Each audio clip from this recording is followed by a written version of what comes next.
So you talk about some of the characteristics that someone who's successful in business needs to have, and one of them is curiosity.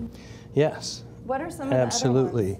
other ones? Well, you know, I think it all starts with curiosity. If you study all the people that have been great entrepreneurs, and entrepreneurs in any sense, not just business entrepreneurs, but people who've built museums and people who've built universities, people who've invented countries, you know, the founders of our country, the one characteristic that I see in common consistently is that driving curiosity, the desire to learn about the world about them and to find out how it works, and curiosity for curiosity's sake. A big failure, I think, of a lot of business people and other people is that they only ask questions if they think there's a payoff in it.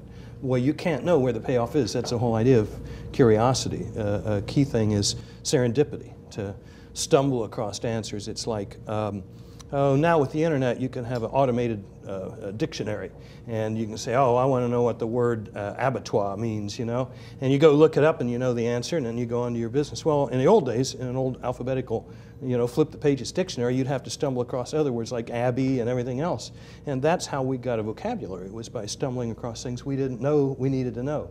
And to the extent that we just do a kind of like a surgical precision, you know, looking at the world and everything, that really lowers our capability and is bad news. Mm-hmm. So I don't think you can overemphasize the curiosity and the breadth of it. What drives your curiosity? Well, you know, I mean, once you've got it, it's a fire, and it doesn't go out, you know, and so that it's really unstoppable, and it can drive you nuts and all the people around you nuts, but that's the way it goes. Did you always know that you were different or unique in that sense? Well, probably not when I was a little kid. I mean, I think if you study it, most people when they're 5 and 6 years old are naturally curious. And younger, your sons you mentioned, and there have been studies that show that as far as how entrepreneurial people are, they're most entrepreneurial in the first grade, they're much less in the 6th grade, and it's pretty much gone by the 12th grade.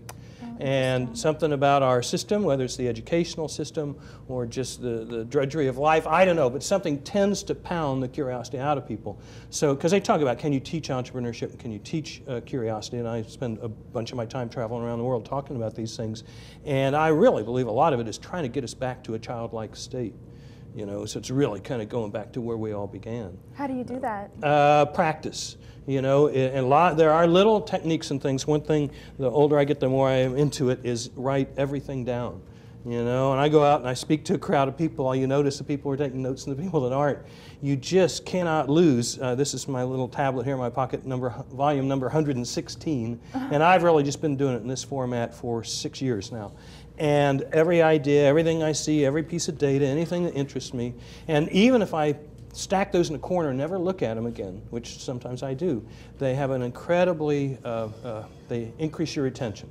Because the process of writing something down and having it flow through your finger so dramatically increases how much you remember things.